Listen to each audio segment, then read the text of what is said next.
Hey y'all, if you want to turn me to Ecclesiastes 3, 1 through 8. Again, that's Ecclesiastes 3, 1 through 8.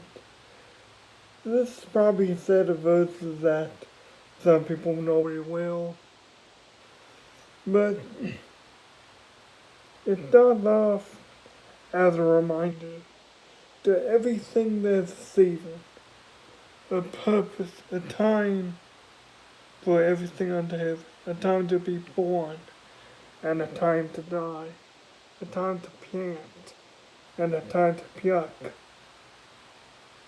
or a time to plant and a time to pluck what is planted, time to kill and a time to heal, a time to break down and a time to build up, a time to weep and a time to laugh, a time to mourn and a time to dance, a time to cast away stone and a time to cast stone, a time to embrace and a time to refrain from embracing, a time to gain and a time to use, a time to keep and a time to throw away, a time to tear and a time to sow, a time to keep silent and a time to speak, a time to love and a time to hate, a time of peace, a time of war and a time of peace. Now there seems to be a lot to unpack in that verse, but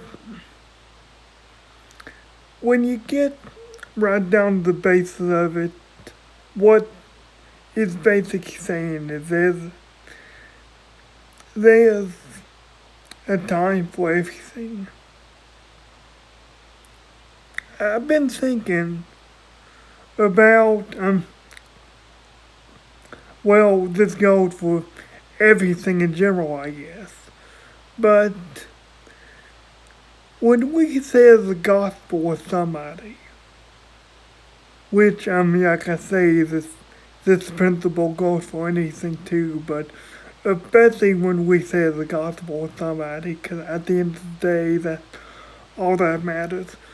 But when we really try to convince someone of anything, we don't want to come on too strong. We don't want to risk driving them away.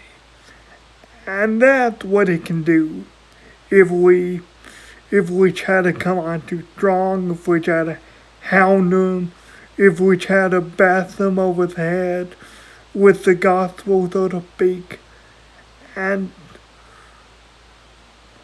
I'm not patient with people, patient and sensitive to people's needs, like Jesus was, and like Jesus is.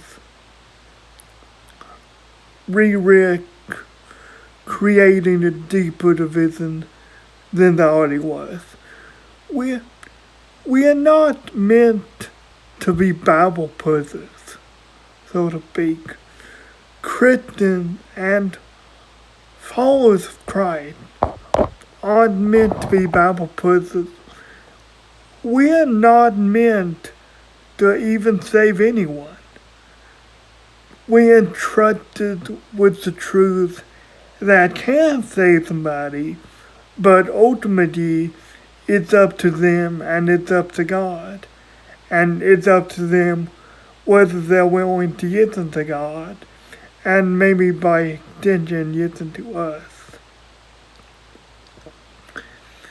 Ladies and gentlemen, I know it can be a little scary when people don't see Christ and people don't see what's right in front of them. But it's never been our job to save people in the first place. I mean, that's never been in my job description.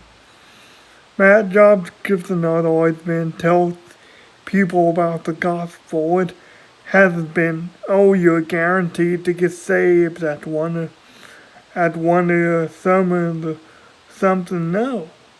If Christ convicts someone, that's awesome. It'll change their life for the better. But being all self-righteous about it and stuff, and like a Pharisee would be.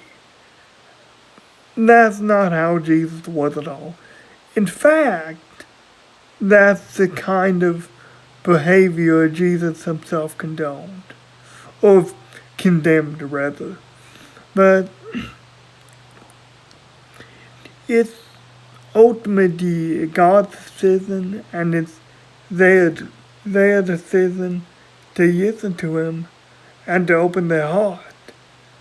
Now sometimes there are consequences. There are consequences for not listening to God and not heeding his word. Yeah, there were consequences back in Egypt with the plagues and stuff. And not much different about today. Obviously not on as grand a scale probably, but there's consequences for not listening to the gospel, obviously, because the gospel and Jesus Christ will change someone's life. It has the power to change someone's life. It is not simply a rule book to where you live your life. It wants to invade and interrupt your narrative with a narrative that is far greater than anything else. Ladies and gentlemen, that's what the gospel is all about. Just being patient and waiting for someone to come to Christ, and just being there for them. Not to bash them over the head with, oh, you need to be saved, you really need to be baptized, you're a sinner, you really need to be baptized and saved, I'm so much better than you, all that self-righteousness. No, Jesus waits on us, and he expects us to do the same for other people, because he waited on you and me before. There may have been a time where we weren't willing to listen to what God had to say or what our friend has to say, but God waits on us because he loves us, and he ultimately knows we're worth the wait.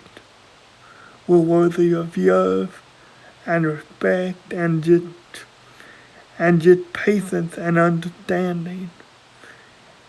And if people did that a lot more, not just with the gospel but with everything else, didn't try to serve opinion or what they think is right or wrong down people's throats, so to speak.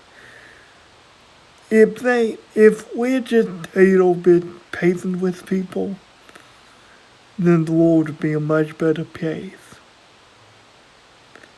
Ladies and gentlemen, I love you, God bless you, and I'll see you next week.